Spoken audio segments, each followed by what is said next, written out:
Las 10 pinturas más caras vendidas en 2025, incluyendo una que fue la quinta más cara en la historia del arte. Será interesante, vamos. 10º lugar, Pablo Picasso, lectura, María Teresa, 1932 en 2025, en la subasta de Sotheby's en Londres. La pintura lectura María Teresa de Pablo Picasso fue adquirida por un nuevo dueño y marcó un hito en el mercado internacional del arte, recibiendo una ovación entusiasta en la sala. La obra, realizada en el periodo dorado del artista, se vendió por 47 millones de dólares, más del doble del estimado previo de 18 millones.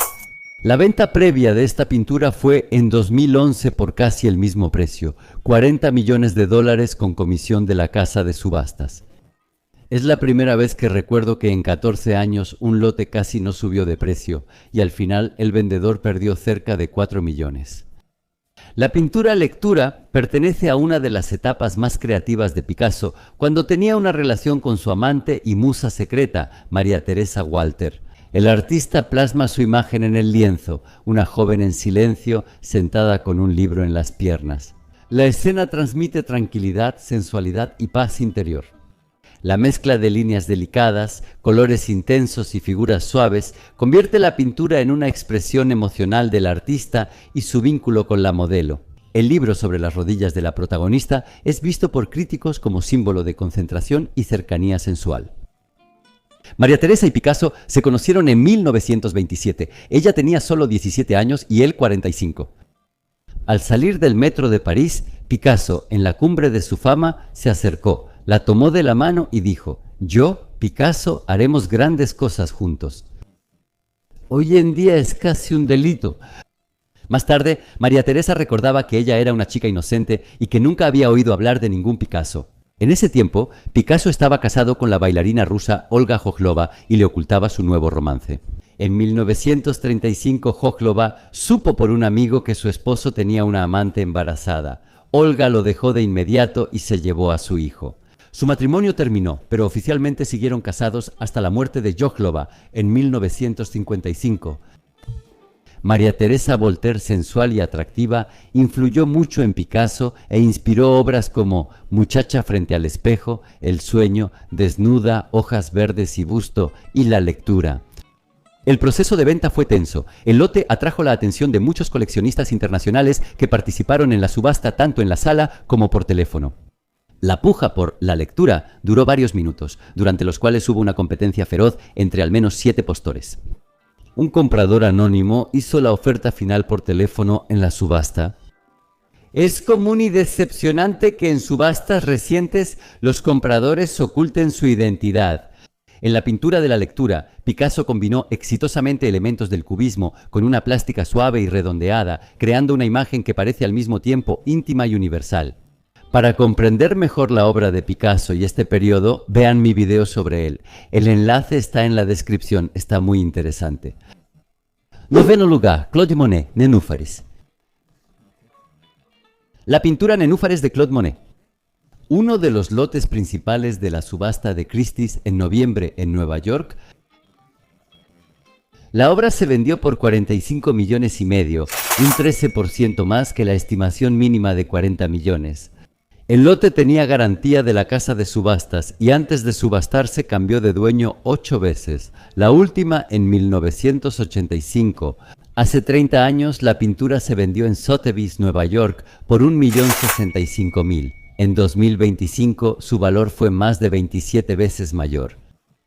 No se revela la identidad del comprador, pero según datos no oficiales, es un coleccionista privado que planea exhibir la obra en museos. Esto es clave, ya que muchos coleccionistas, tras comprar una obra de arte, la guardan y no la muestran. Y en ese caso todos perdemos la oportunidad de verlo. Las ninfeas se pintaron en 1907 cuando Manet estaba muy interesado en su jardín en Giverny, al noroeste de París. Ese jardín fue para él un sitio de descanso y de intensa investigación artística. Por más de 25 años, creó una serie de 250 pinturas de lirios de agua, reflejos y luz cambiante. Hablo de esto en mi video sobre Manet, véanlo, el enlace está en la descripción. Esta obra destaca por su formato vertical y la vista casi perpendicular y cercana al estanque, a diferencia de las vistas horizontales habituales.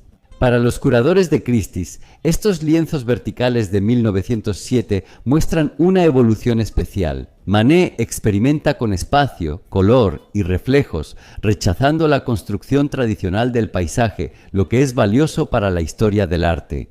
En este periodo, Manet casi había dejado los contornos definidos y la perspectiva lineal, enfocándose en los efectos de reflejo, la luz y el color que varían según la hora y el clima. Los lirios parecen flotar y su reflejo genera una atmósfera meditativa, capturando el proceso de percepción más que el objeto. Por años, estas obras estuvieron en museos y colecciones privadas. Solo algunas pinturas de 1907 se vendieron públicamente, haciendo esta venta muy interesante. Octavo lugar, Piet Mondrian, composición con un gran campo rojo, gris azul, amarillo, negro y azul. En mayo de 2025, la casa de subastas Christie's en Nueva York presentó una obra rara de Piet Mondrian, composición con un gran campo rojo, gris azul, amarillo, negro y azul. Esta pintura destaca como ejemplo del primer periodo neoplástico. El maestro fue clave en la colección privada de arte del siglo XX. La obra se vendió el 12 de mayo de 2025 y atrajo la atención de expertos y coleccionistas por su importancia histórica y expresividad visual. La venta final fue de 47,5 millones de dólares con comisiones, siendo esta obra el tercer resultado más alto para Mondrian. Después de las ventas récord de otras obras del artista, este cuadro estuvo en el mercado por última vez en 1992 en la subasta de Christie's en Nueva York, vendido por 2,035,000 dólares. En 33 años, su precio se multiplicó por 20. El lote generó poco interés y se vendió casi al precio inicial. El comprador volvió a ser un participante telefónico, aparentemente actuando en nombre de la casa de subastas. Las casas de subastas siempre colocan a un comprador para asegurar la venta mínima, vendiéndose el lote a sí mismas en realidad. Las subastas fomentan el alza continua de precios de obras de arte y aparentan demanda. Sin embargo, para la procedencia de la pintura,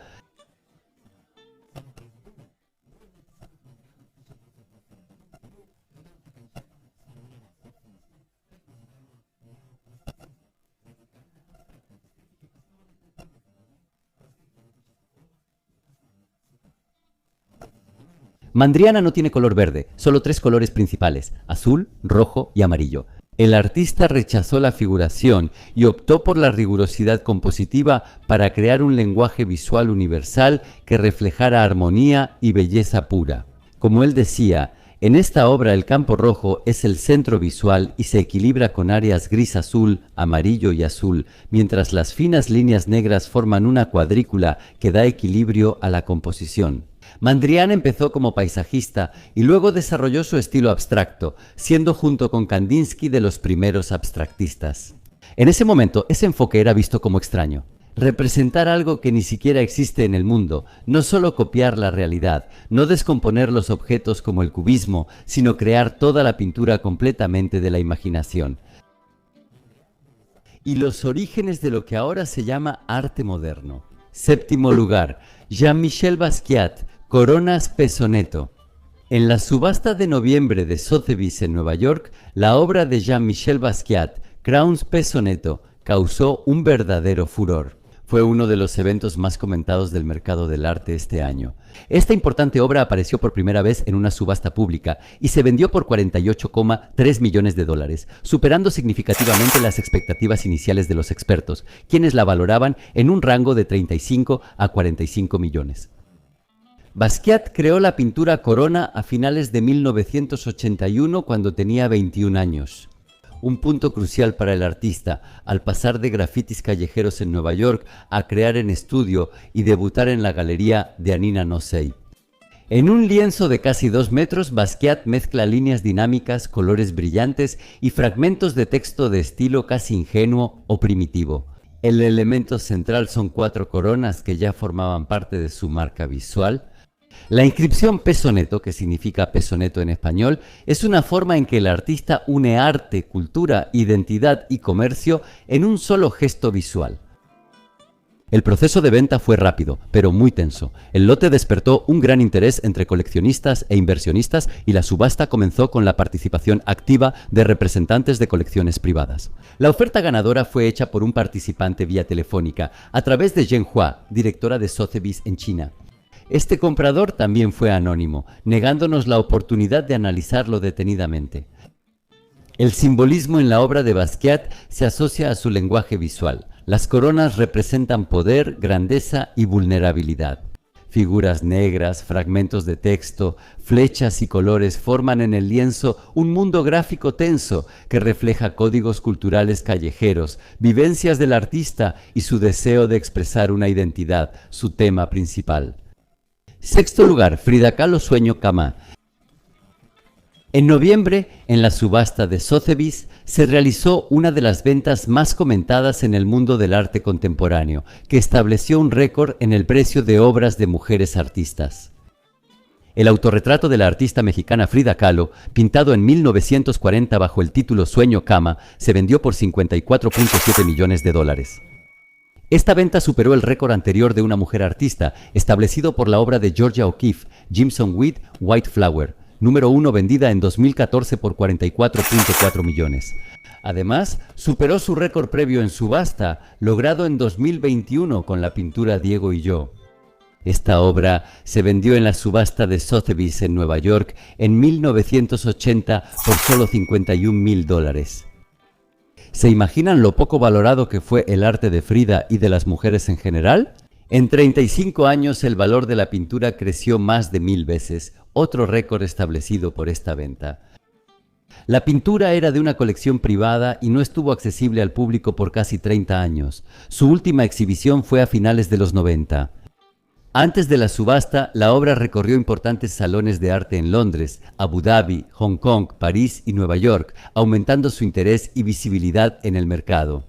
El proceso de venta se desarrolló de manera dinámica. Los lotes en la subasta nocturna incluían más de 100 obras de surrealismo, entre las cuales El Sueño, la Cama, se convirtió en la principal. Las ofertas iniciales eran de 20 millones, pero pronto comenzó una intensa competencia entre coleccionistas en la sala y por teléfono.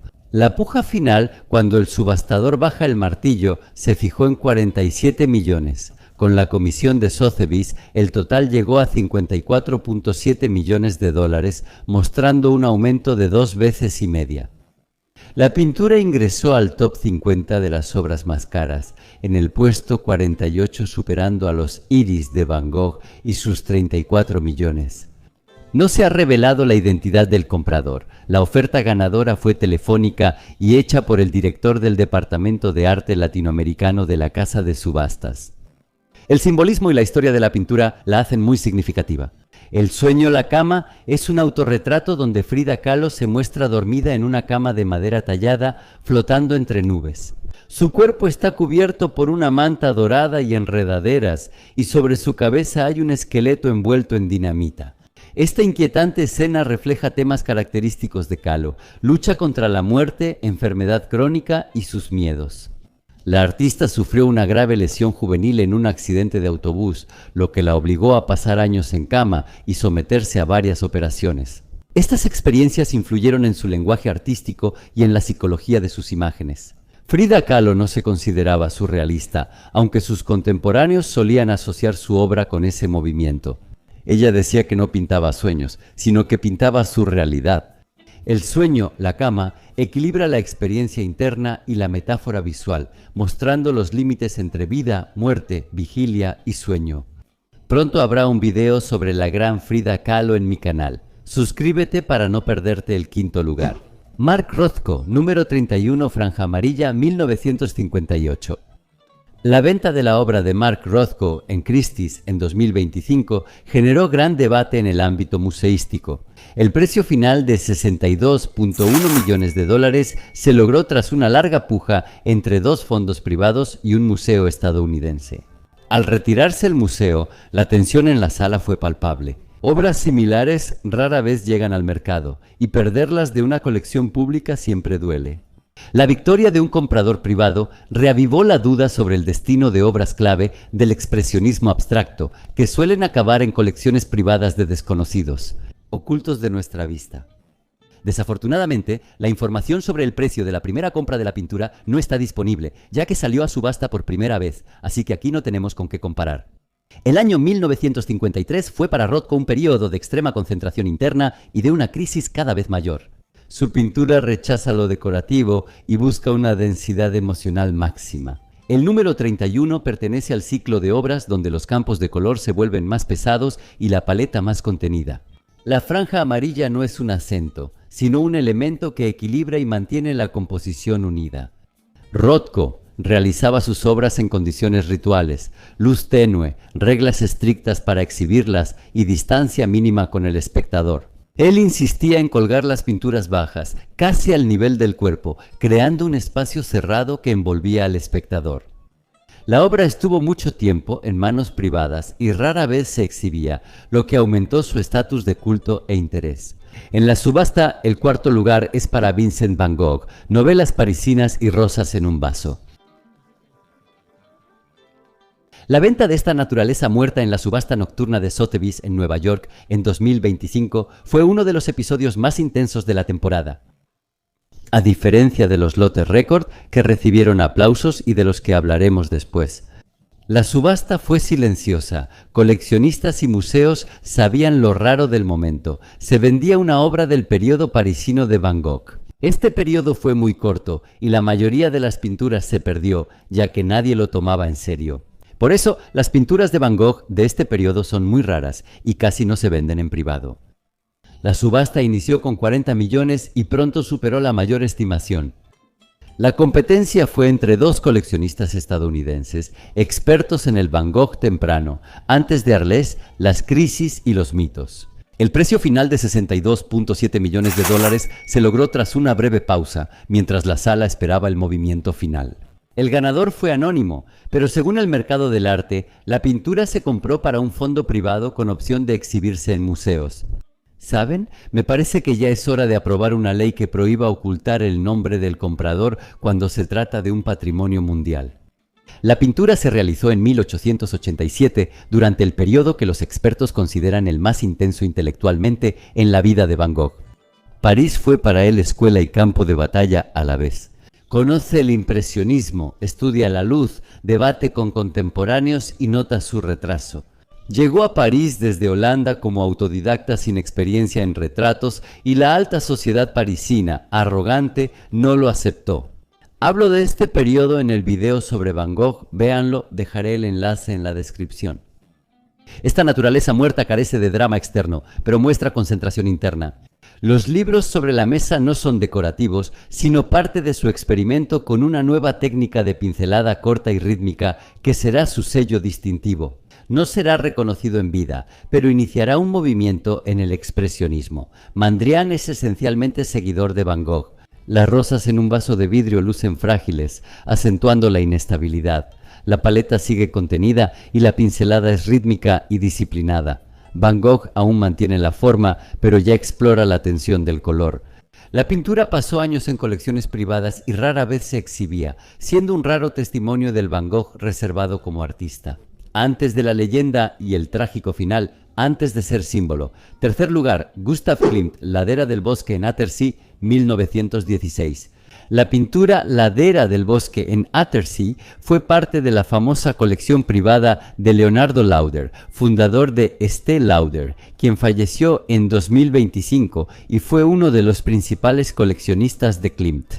En la subasta de Sotheby's en Nueva York llegó a $68.4 millones. La casa de subastas subastó la obra la tarde del 18 de noviembre de 2025. Junto con otras obras maestras de la colección Lauder, la subasta se llevó a cabo de manera dinámica a pesar de la cantidad moderada de participantes. Hubo varias ofertas telefónicas, pero el precio final se alcanzó después de una puja confidencial por el lote. La firma consultora fue nombrada como ganadora, la cual suele actuar en nombre de grandes coleccionistas privados o fondos de inversión. Antes de la subasta valía 70 millones, pero el precio final fue un poco menor. La ladera del bosque hace referencia a un pequeño pueblo austriaco junto al lago Tersella, donde Klimt veraneaba y pintaba paisajes con un estilo diferente a sus retratos. La pintura fue realizada en 1916, en pleno apogeo de la Primera Guerra Mundial, cuando el artista dejó temporalmente la Viena social y pasó tiempo en relativa soledad en la naturaleza. Tiene un formato cuadrado de 110 centímetros típico de los paisajes tardíos de Klimt y está firmada por él en la esquina inferior derecha. La ladera del bosque es uno de los pocos paisajes cuadrados que Klimt pintó, formato que prefirió en sus últimos años. Al rechazar retratos, se enfocó en la naturaleza. Busca sintetizar la forma decorativa y la realidad, evitando caminos, personas u otros elementos que distraigan. El artista eliminó detalles secundarios para destacar la armonía del color y la planitud. La colina, el bosque, el reflejo de las montañas y el agua del lago están organizados en un esquema donde la forma y el color tienen la máxima importancia. El artista emplea una paleta saturada y una superficie tipo mosaico, haciendo la obra decorativa y profundamente emocional. Esta combinación refleja el deseo de Klimt de unir la abstracción estética con la percepción directa y sensorial de la naturaleza. Los críticos señalan que es precisamente en los paisajes tardíos, pintados en el contexto del horror de la guerra, donde se manifiesta la tranquila resistencia del artista. Su deseo de percibir color y forma puramente preserva el mundo interior del artista, separado del caos exterior. Y claro, no olvidamos a Klimt. Pronto habrá video, así que suscríbanse. El segundo lugar es para Gustav Klimt comprado en flor, de la colección Mauder. La venta de esta obra fue el segundo gran evento de la temporada de Klimt. La estimación de 60 a 80 millones de dólares se superó pronto. Las pujas fueron principalmente telefónicas. Representantes de colecciones asiáticas y europeas pujaban con cautela pero de forma constante. Al acercarse a 86 millones de dólares, fue evidente que era una adquisición estratégica, no solo una compra. El ganador volvió a permanecer en el anonimato y de inmediato se empezó a hablar de un gran museo privado en Asia Oriental, donde Klimt es visto como un artista de contemplación y armonía interior. Klimt pintó el campo de cebollas en flor durante un verano en el lago Attersee, su refugio. En Viena, al artista lo rodeaban los clientes, los chismes y las expectativas, pero aquí podía trabajar sin presión. La pintura difiere del paisaje tradicional, carece de horizonte, cielo y perspectiva habitual. Es decorativa y meditativa. Al mirar mucho tiempo una imagen tridimensional, puede surgir el efecto 3D. El espectador parece estar acostado sobre el pasto, mirando fijamente un mar infinito de flores, cuyos tallos están apretados unos contra otros, creando un efecto de mosaico o de tela. Algunos contemporáneos de Klimt veían estas obras demasiado decorativas, pero hoy muestran los inicios de la abstracción. Dato curioso, Klimt pintaba el prado con binoculares para aplanar el espacio y quitarle profundidad al paisaje. Esta técnica hacía que la naturaleza fuera casi ornamental, convirtiéndola en un patrón. La pintura estuvo años en una colección privada y rara vez se exhibía, aumentando su mito. El precio de 86 millones pone la pintura en el lugar 42 del top 50 de las más caras de la historia, superando otra vez a Van Gogh y su Dr. Gachet, que costó 82 millones. Pero esperen al primer lugar, ahí hay un verdadero fenómeno. Gustav Klimt ocupa el primer lugar con el retrato de Elisabeth Lederer y repite en los 3 primeros puestos este año. Pero fue precisamente esta pintura la que causó un verdadero furor, saltando directamente al 5º lugar en el top 50 mundial de las pinturas más caras de la historia. La subasta nocturna de Sotheby's en Nueva York en noviembre de 2025 parecía un estreno teatral. El precio inicial era de 130 millones de dólares. Había tensión en la sala, los teléfonos al oído y las pujas subían de 10 a 15 millones de dólares de golpe. Cuando el precio superó los 200 millones de dólares, el público contuvo la respiración y el dueño de la casa de subastas le estrechó la mano al director, riéndose de gusto. 2 compradores anónimos pujaron por teléfono. El martillo cayó en 236 millones de dólares y la sala aplaudió. El comprador permaneció en el anonimato. Se dice que la compra fue hecha por un fondo museístico de Medio Oriente o un coleccionista europeo que buscaba regresar el Klimt a su país. El retrato de Elisabeth Lederer es una de las obras más personales y trágicas de Klimt. Elisabeth era hija de August Lederer, uno de los principales mecenas del artista, la segunda familia más rica de Viena después de los Rothschild. La pintura se realizó ante la inminente catástrofe de la Primera Guerra Mundial. A diferencia de los retratos dorados y festivos, aquí hay inquietud. La figura se ve frágil y la mirada distante. El destino del lienzo fue dramático. Tras el Anschluss de Austria, los nazis confiscaron la pintura, la familia Lederer perdió su colección y la obra se creyó perdida por décadas. Su regreso a los herederos fue el resultado de una larga y dolorosa restitución. Elisabeth, retratada en la pintura, tras la ocupación alemana de Austria, tuvo que falsificar documentos diciendo que Klimt era su padre, logrando así salvarse de la persecución a los judíos. La pintura permaneció en la familia Lederer hasta el año 85, cuando fue vendida a Lauder y colgó sobre su mesa de comedor durante 40 años. 236 millones en una venta emblemática hicieron a Klimt el artista más caro del arte contemporáneo. Por delante están los jugadores de cartas de Paul Cézanne, 250 millones. Cuando te casas, de Paul Gauguin, 300 millones. Intercambio de Willem de Kooning, 300 millones. Y Salvator Mundi de Leonardo da Vinci, 450 millones. En 2025, las ventas gracias a Klimt sumaron 757 millones, cifra muy superior a los 512 millones de 2024 y los 660 millones de 2023. Es una historia increíble, ¿verdad, amigos? Les pido algo. Hago este canal solo y cada video es un gran trabajo, por eso salen tan poco. Pero juntos estamos logrando el mejor canal de arte en Runet. Eso sin ninguna duda, y realmente me sería de mucha ayuda su apoyo. Por favor, suscríbanse, aunque sea con las donaciones más pequeñas aquí, en YouTube, en Boosty o en Patreon. Enlaces en la descripción. Gracias por ver, hasta luego.